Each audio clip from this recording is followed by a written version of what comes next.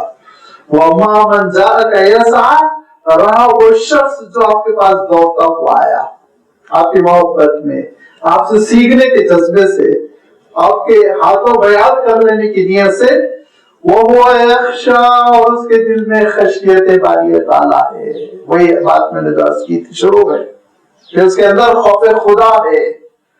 خوف خدا کی وجہ سے وہ آپ کی مجلس میں آ رہا ہے. اس کو آپ سینے سے لگائیے، اس کو آپ سکھائیے. آپ کی ذمہ داری یہ ہے، آپ کی آمدنی یہ ہے کہ جو طلب لے کر آ رہا ہے، جس کے دل میں سچی لگن ہے، آپ اس سے بے نیازی نہیں کر سکتے. فأنت عنہ تلہا، آپ اس سے منہ نہیں موڑ سکتے. تلہا کے معنی ہوتے ہیں کسی چیز سے غافل ہو کر دوسری چیز میں مگن ہو جانا. آگے آئے گی وہ سورت الہاکم التکاثر. لہو، لام، ہا اور واو، اس روٹ سے جو الفاظ بنتے ہیں اس کا مفہوم ہوتا ہے کہ ایک چیز سے مشغول ہو کر، غافل ہو کر دوسری چیز میں مگن ہو جانا. لہذا اللہ تعالیٰ ارشاد فرماتا ہے کہ جو دل میں خشیت باری تعالیٰ لے کر دوڑتا ہوا آیا معصوم آپ کے پاس، آپ اس سے غافل ہو جائیں، یہ آپ کے لیے سزاوار نہیں. کلا انہا تذکرہ، ہرگز نہیں، ہرگز نہیں، یہ نہیں ہونا چاہیے. آپ کے لیے بڑا نصیحت کا سامان ہے. اور پھر اللہ کے رسول صلی اللہ علیہ وسلم نے توجہ فرمائی، ایسی توجہ فرمائی کہ آپ صلی اللہ علیہ وسلم دیکھتے کہ حضرت عبداللہ ابن ام مکتوم آ رہے ہیں تو کہتے تمہارا استقبال ہو، مرحبا بکم مرحبا بکم، کہ تمہارا استقبال ہو، خیر مقدم ہو، کہ تم وہ ہو کہ تمہاری وجہ سے اللہ نے میری سرزنش کی. فرماتے تھے انت الذی عاتبنی اللہ، تمہاری وجہ سے اللہ نے مجھ سے تھوڑی سی ناراضگی کا، عتاب کا اظہار کیا تھا، اور بیٹھو خوشی کا اظہار کرتے. اور جب ہجرت کا زمانہ ہوا تو سب سے پہلے ہجرت کرنے والوں میں حضرت مصعب ابن عمیر رضی اللہ تعالیٰ عنہ، اور یہی نابینا صحابی ہیں حضرت عبداللہ ابن ام مکتوم. اور نابینا ہونے کی وجہ سے قرآن پاک کے حافظ، نابینا ہونے کے باوجود ان کا عالم یہ بہترین قاری. جب اللہ کے رسول صلی اللہ علیہ وسلم اپنے سفر میں حضرت ابوبکر، حضرت عمر، حضرت عثمان، حضرت علی جیسے جلیل القدر صحابہ کو لے لیا، مسجد نبوی میں امامت کی ذمہ داری انہی کو دی. 13 وقت، 13 سیرت میں 13 موقع ایسے بیان کیے گئے کہ اللہ کے رسول صلی اللہ علیہ وسلم نے، جب اکابر صحابہ بھی ساتھ ہو گئے، لازمی بات ہے حضرت ابوبکر ہوتے تو حضرت ابوبکر کرتے، لیکن اکابر صحابہ بھی جب اللہ کے رسول صلی اللہ علیہ وسلم کے ساتھ ہو گئے تو آپ نے مدینہ منورہ کا ان کو امام مقرر کیا اور سربراہ مقرر کیا، اپنا نائب مقرر کیا، اور کہا کہ اے عبداللہ تم دیکھنا حالات کو، نماز میں پڑھانا، حالات پر بھی نگاہ رکھنا. اور اکثر و بیشتر جگہوں کا معاملہ، کیونکہ جنگ میں کیسے لے جا سکتے ہیں نابینا صحابی. یہاں تک کہ آپ صلی اللہ علیہ وسلم کی حیات طیبہ کا آخری وقت آیا سن 8 ہجری میں، جبکہ تبوک کا سفر پیش آیا. بہت ہی خطرناک سفر تھا، بہت زبردست جنگ ہونے کا اندیشہ تھا، روم کا لشکر تھا، گرمی کا زمانہ تھا، صحرا میں گرمی میں سفر سوچیا، بڑے لشکر کا مقابلہ ہے، بہت دور جانا ہے، تبوک مدینے سے بہت دور ہے. 15 دن 14 دن کی مسافت طے کر کے آپ صلی اللہ علیہ وسلم وہاں پہنچے تھے. تو اس موقع پر آیت نازل ہوئی تھی کہ ہر آدمی جو چلنے پھرنے کے قابل ہے وہ لشکر میں جائے گا، مدینے میں کوئی نہیں بیٹھے گا. اور جو 3 لوگ مدینے میں رک گئے تھے ان کے بارے میں آپ جانتے ہیں نا، سورہ توبہ میں تفصیل کے ساتھ بات آئی ہے. وَعَلَى الثَّلَاثَةِ الَّذِينَ خُلِّفُوا، لہذا نفیر عام تھی، سب کو چلنا ہے. تو حضرت عبداللہ ابن ام مکتوم نے یہ آیت سنی, اللہ کے رسول صلی اللہ علیہ وسلم نے یہ آیت تلاوت فرمائی, لا يستوي القاعدون من المؤمنین والمجاہدون.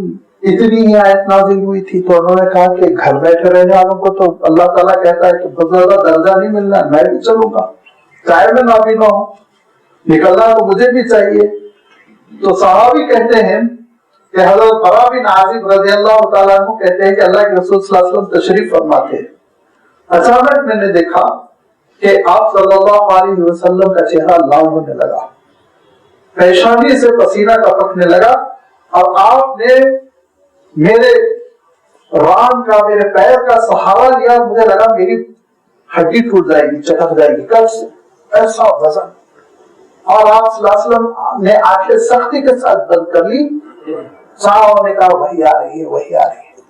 پھر چند ہی لمحوں میں یہ کیفیت ختم ہو گئی, اور آپ صلی اللہ علیہ وسلم نے ارشاد فرمایا جبرائیل آئے تھے اور وحی کا چھوٹا سا ٹکڑا لے کر آئے ہیں, لا يستوي القاعدون من المؤمنین غیر اولی الضرر, اتنے ہی غیر اولی الضرر, جو معذور نہیں ہے ان کے لیے مناسب نہیں ہے کہ گھر بیٹھے رہے, جو معذور ہے ان کا مسئلہ الگ ہے. اور یہ صرف اور صرف یہ آیت نازل ہوئی حضرت, یہ آیت کا ایک جز 3 لفظ غیر اولی الضرر, یہ جز جو نازل ہوا صرف اور صرف حضرت عبداللہ ابن ام مکتوم رضی اللہ تعالیٰ عنہ کے لیے, کہ ان کا دل نہ ٹوٹے کہ میں گھر بیٹھا ہوا ہوں, لشکر پورا کا پورا جا رہا ہے. لیکن حضرت عبداللہ ابن ام مکتوم جس کو اللہ کے رسول صلی اللہ علیہ وسلم نے مؤذن مقرر کر دیا, فجر میں وہ اذان دیتے تھے, اور آپ صلی اللہ علیہ وسلم نے اعلان کر دیا تھا کہ جب بلال کی اذان ہو تو سحری سے نہ رکنا, پہلی اذان رہے گی وہ تہجد کے لیے, سحری کرتے رہنا کوئی مسئلہ نہیں. اور جب عبداللہ ابن ام مکتوم اذان دیں گے تو پھر سحری کا وقت شروع ہو گیا, سحری سے رک جانا. اور وہ اس وقت اذان دیتے تھے جبکہ آپ صلی اللہ علیہ وسلم ان کو آرڈر دیتے اور صحابہ بتاتے کہ فجر کا وقت ہو گیا, اذان دے دیجیے. تو مؤذن رسول بھی رہے. اور آپ صلی اللہ علیہ وسلم کی حیات طیبہ کے بعد جب حضرت عمر کا دور آیا تو اس موقع پہ سن 15 ہجری میں, ہجرت کا 15ویں سال, زبردست ایک عراق میں لڑائی ہوئی جس کو قادسیہ کا میدان کہتے ہیں. تاریخ اٹھا کر دیکھیے, حضرت سعد بن ابی وقاص رضی اللہ تعالیٰ عنہ کو امیر بنایا گیا تھا. قادسیہ کی 3 دن جنگ چلی, 10,000 مسلمان تھے, 40,000 دشمن تھا, 40,000. اور اس موقع پہ حضرت عبداللہ ابن ام مکتوم نے حضرت عمر سے کہا کہ ضعیف ہو چکے تھے, لیکن کہا کہ ایک جہاد میں, ایک غزوے میں, ایک لڑائی میں تو شریک ہونے دیجیے, میرے اندر بھی جذبے شہادت ہے. تو حضرت عمر نے کہا کہ ابھی نہیں ہے, نہیں آپ میدان جنگ میں کیا کریں گے؟ کہا کچھ نہیں, میں جھنڈا پکڑ کے کھڑا رہوں گا. کہا ٹھیک ہے چلے جائیے, جذبہ جب اتنا ہے چلے جائیے. اور حضرت عبداللہ ابن ام مکتوم رضی اللہ تعالیٰ عنہ اس جنگ میں گئے, اور 3 دن کے بعد جب فتح ہو گئی, مسلمانوں کی کامیابی ہو گئی, تو لشکر کا جائزہ لیا گیا تو حضرت عبداللہ موجود نہیں تھے. جب ڈھونڈا گیا تو خون سے آلودہ ان کی لاش ملی, لیکن جھنڈا نہیں چھوڑا تھا, جھنڈے سے لپٹے ہوئے تھے. اور اس جنگ میں پھر وہ شہید ہو گئے اور وہی ان کی تدفین ہو گئی. تو یہ وہ اللہ کے جلیل القدر بندے, ایسے اللہ کے رسول صلی اللہ علیہ وسلم کے قریبی ساتھی کہ ان کے سلسلے میں اللہ تعالیٰ ارشاد فرماتا ہے کہ ان کا دل رکھنا ہے. نبی آپ کی خدمت میں جب آ رہے ہیں صحیح جذبہ لے کر آ رہے ہیں, تزکیہ نفس کی خواہش ہے, اسلام کرنا چاہتے, قرآن مجید سے نصیحت حاصل کرنا چاہتے, لہذا ہوگا ابو جہل سردار, ہوگا عتبہ شیبہ کروڑ پتی بڑا تاجر, اور ہوگا ابی بن خلف بڑا زبردست قسم کا جنگجو, لیکن ان لوگوں کی کوئی اہمیت نہیں, یہ لکڑی کے ٹکڑے ہیں ان کے سامنے. یہ اللہ کے پاس اللہ کی نگاہوں میں محبوب ہے, یہ اللہ تعالیٰ کی نگاہوں میں بہت بلند بالا ہے. کیوں؟ جذبہ, دل کی صفائی. اللہ تعالیٰ کے پاس ذات کی اہمیت نہیں, صفات کی اہمیت ہے. کہاں کے ہیں, کیسے ہے, کیا کلر ہے, کیا جسم ہے, کیا کپڑے, ان کی کوئی حیثیت نہیں. حیثیت ہے تو اللہ تعالیٰ کی نگاہوں میں صفات, اللہ کی محبت, اس کے رسول کی محبت, کتاب اللہ کا احترام, کلا انہا تذکرہ فمن شاء ذکرہ فی صحف مکرمہ، یہ وہ نصیحت کا سامان ہے جس سے جو شخص چاہے مستفید ہو. فمن شاء ذکرہ سب کے لیے عام کر دیا گیا ہے. اللہ تعالیٰ کی جانب سے یہ فیض عام ہے، مگر ضرورت ہے کہ لوگ استفادے کے لیے آگے بڑھے. اور یہ وہ اللہ تعالیٰ کی نصیحت ہے، یہ اللہ تعالیٰ کی جانب سے بھیجی ہوئی نصیحت ہے جو فی صحف مکرمۃ، بہت ہی مکرم معزز صحیفے میں ہے. ایسا صحیفہ جس کی بڑی عزت ہے، معزز ہے، اکرام ہے، مکرم ہے. تو مرفوعۃ نمبر 2 جو اپنے مقام کے اعتبار سے بہت بلند ہے، عالی شان ہے. مطہرۃ پاک ہے، اس میں کوئی تحریف نہیں ہے، اس میں کوئی جھوٹ نہیں، اس میں کوئی غلط بیانی نہیں، اس میں کوئی مبالغہ نہیں. سچائی ہی سچائی ہے، حق ہی حق ہے. اور یہ صحیفہ کہاں ہے؟ یہ عرش رحمان کی ایک جانب ہے جس کو بیت العزت کہتے ہیں. یہ صحیفہ ہے جس کو اللہ تعالیٰ نے لوح محفوظ سے بھی تعبیر فرمایا. لوح محفوظ سے اب یہ کلام الہی لے کر فرشتوں کے سپرد کیا جا رہا ہے. وہ فرشتے کیسے ہیں؟ بِأَيْدِي سَفَرَةٍ، وہ سفارت کا کام انجام دینے والے جو بڑے معزز. اور بعض حضرات نے ترجمہ کیا جو اس کو ریکارڈ کر لینے والے، کیونکہ صفر لکھ لینے کو بھی بولتے تھے. اسی سے اسفار کا لفظ بھی آیا ہے قرآن مجید میں، یا ملو اسفارا، کہ لکھی ہوئی اوراق کا ڈھیر. لہذا بعض حضرات نے کاتبین وحی کہا، بعض حضرات نے وہ سفرا، سفیر آپ جانتے ہیں جو اللہ کی جانب سے آتے تھے اللہ کے سفیر بن کر اور کلام الہی پہنچایا کرتے تھے، اور جن کے سردار حضرت جبرائیل امین. یہاں اللہ تعالیٰ نے سارے فرشتوں کے اس گروپ کا تذکرہ فرمایا.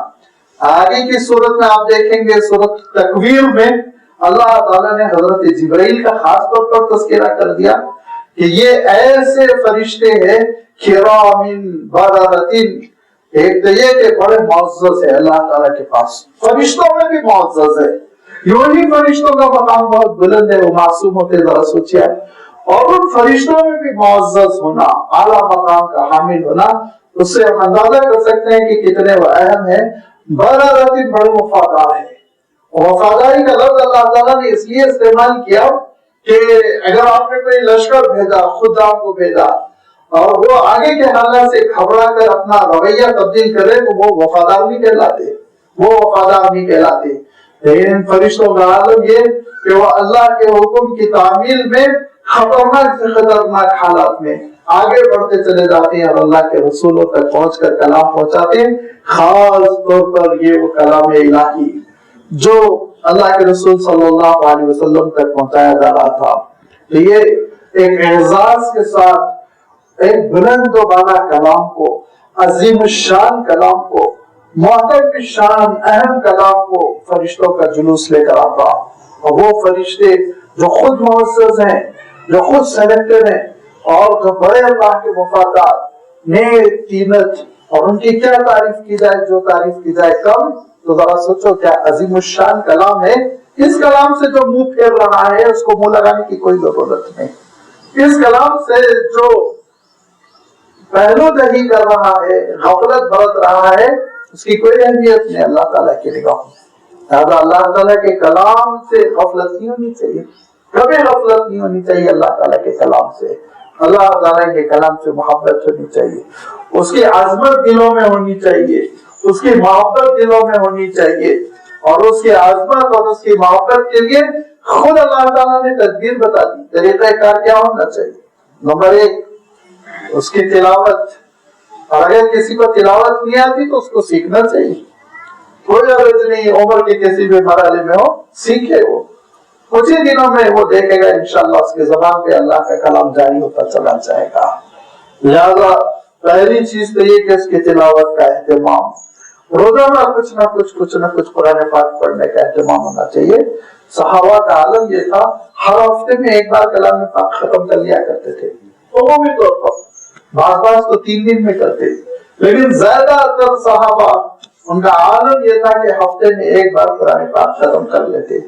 جب صحابہ اور تابعین کا دور ختم ہو گیا اور اس کے بعد سے ذرا مسلمانوں میں سستی آئی, ایک ہفتے میں قرآن مجید ختم کرنا ذرا مشکل ہو گیا, تب پھر علماء نے سہولت کے لیے 30 پارے بنائے.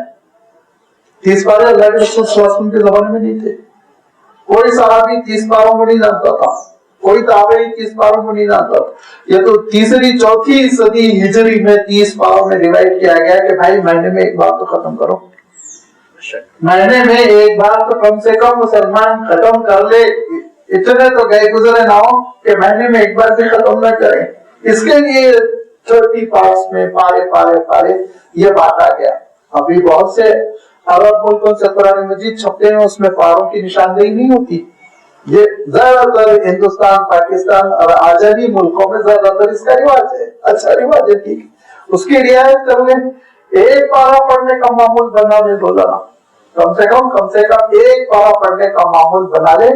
اس کی اتنی برکتیں ہیں کہ جو تلاوت کلام پاک کا اہتمام کرتے ہیں ان کے سلسلے میں اللہ کے رسول صلی اللہ علیہ وسلم ارشاد فرماتے ایک حرف پر درس نے کی, پھر اور تشریح کر دی, غلط فہمی نہ رہے.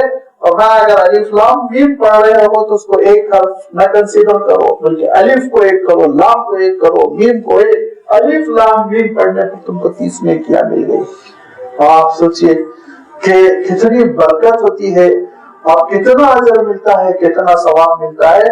اور اس پہ بعض علماء نے لکھا کہ یہ اجر بھی جو اللہ کے رسول نے بیان فرمایا کم سے کم ہے, اضافے میں تو اللہ تعالیٰ قادر ہے 100 گنا اجر دے, 700 گنا اجر دے, اس کے خزانے میں کمی چھوڑی. تلاوت کا اہتمام حضرت عثمان رضی اللہ تعالیٰ عنہ ایک بہت پائے کی بات بیان کرتے تھے. لازمی بات ہے, وہ جامع القرآن تھے نا, قرآن مجید کو نشر کیا تھا اپنے سارے ملکوں میں, قرآن مجید سے شغف تھا, تلاوت ہی کے عالم میں آپ کی شہادت ہوئی تو آپ کو مقام تھا یہ کہنے کا کہ آپ جو حضرت عثمان رضی اللہ تعالیٰ نے بات فرماتے ذرا نازک ہے. وہ یہ فرمایا کہ تلاوت کا مزہ اس کو آتا ہے جس کے دل میں بگاڑ نہیں ہوتا, جس کا دل صاف ستھرا ہوتا ہے. فرمایا اس کو تلاوت کا اتنا مزہ آتا ہے, حضرت عثمان فرماتے اتنا مزہ آتا ہے کہ وہ رک نہیں سکتا, پڑھتا ہی چلا جائے گا, ایک ذوق پیدا ہو جاتا ہے, ایک شوق پیدا ہو جاتا ہے کہ اس وقت دل صاف ستھرے ہیں. تو جو تلاوت کا اہتمام نہیں کرتے وہ اپنے دل کی خبر لے لیں. اس کے معنی یہ کہ ابھی ذرا دل قابل نہیں ہوا ہے تلاوت کے, لہذا دل کی اصلاح کریں, اللہ تعالیٰ کی کلام کی محبت پیدا کریں گے, انشاءاللہ دھیرے دھیرے تلاوت کا اہتمام کرنے لگیں گے. پھر اللہ کے رسول صلی اللہ علیہ وسلم یہ ارشاد فرماتے ہیں دنیا میں کسی بھی بات پر رشک نہ کرو. بہترین بلڈنگ ہے رشک نہ کرو, قیمتی گاڑی میں گھوم رہا ہے رشک نہ کرو, بہترین کپڑے پہن رہا ہے رشک نہ کرو.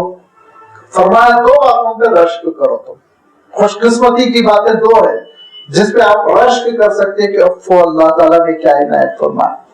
رشک کرنا اور حسد کرنا یہ ملتی جلتی چیزیں ہیں, بس ایک ہی فرق ہے. حسد میں ایک نیگیٹو پہلو ہوتا ہے, رشک میں وہ نہیں ہوتا. حسد میں یہ ہوتا ہے کہ اپنے بھائی کو کسی نعمت میں دیکھ کر یہ دل میں تمنا کریے چھین جائے, لٹ جائے, ختم ہو جائے, اس کا بنگلہ گر گیا تو اچھا ہے, انکم ٹیکس والوں کا ریڈ ہو گیا تو اچھا ہے. یہ حسد ہے. رشک کے معنی اللہ نے کیا خوب عطا کیا, بہترین ہے, اللہ مجھے بھی عطا کرے, یہ بھی مجھے کوئی فرض نہیں. یہ رشک ہے. تو فرمایا دیکھو رشک اگر تم کو کرنا ہی ہے تو 2 چیزوں پہ کرو. ایک فرمایا کہ اللہ تعالیٰ نے جس شخص کو کچھ قرآن پاک عطا کر دیا اور پڑھنے کی صلاحیت, تلاوت کی صلاحیت, قرات کی صلاحیت, وَيَقْرَأُ بِهَا آنَاءَ اللَّيْلِ وَآنَاءَ النَّهَارِ, صبح شام دن رات جب بھی موقع ملتا ہے وہ تلاوت کرتا ہے تو رشک کرو. بہت بڑی نعمت ملی ہوئی ہے اس کو, اتنی بڑی نعمت ملی ہوئی ہے کہ میدان حشر میں اللہ تعالیٰ اس سے کہے گا کہ دنیا میں بہت قرآن پڑھتے تھے, بہت اچھا پڑھتے تھے, وَرَتِّلْ كَمَا كُنْتَ تُرَتِّلْ, ابھی ویسے ہی تلاوت کرو. جیسے ہی وہ تلاوت کرے گا, ایک آیت پڑھتے ہی 1 منزل, 2 آیت پڑھتے ہی 2 منزل, 3 آیت پڑھتے ہی 3 منزل. اور جو پورے قرآن مجید کی تلاوت کر لے گا حافظ ہونے کی وجہ سے تو اس کو 6332 منزلیں 6666 جو کہتے ہیں نا آیتوں کی تعداد وہ غلط ہے، آپ خود گن لیجئے۔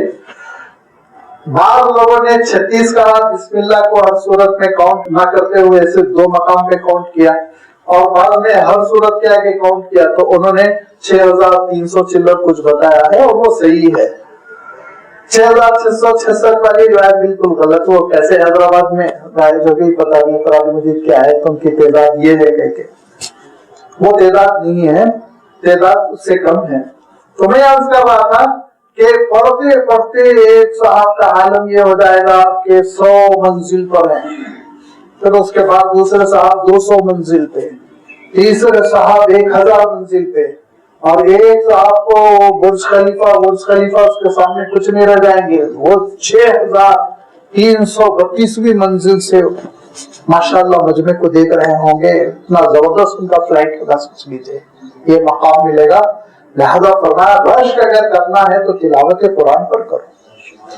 اور دوسری بات آپ صلی اللہ علیہ وسلم ارشاد فرماتے ہیں کہ رجل آتاہ اللہ المال، اللہ تعالیٰ نے مالدار بنایا اور وہ اللہ کے دین کے لیے غریبوں پہ خرچ کرتا، اللہ کی خوشنودی کے لیے خرچ کرتا، بینک بیلنس بنا کے نہیں مرتا وہ، کہ کبھی کبھی تو بچوں کو بھی خبر نہیں ہوتی کہاں کہاں اکاؤنٹ ہے، نہیں، خرچ کرتا ہے اللہ کے دین کے لیے۔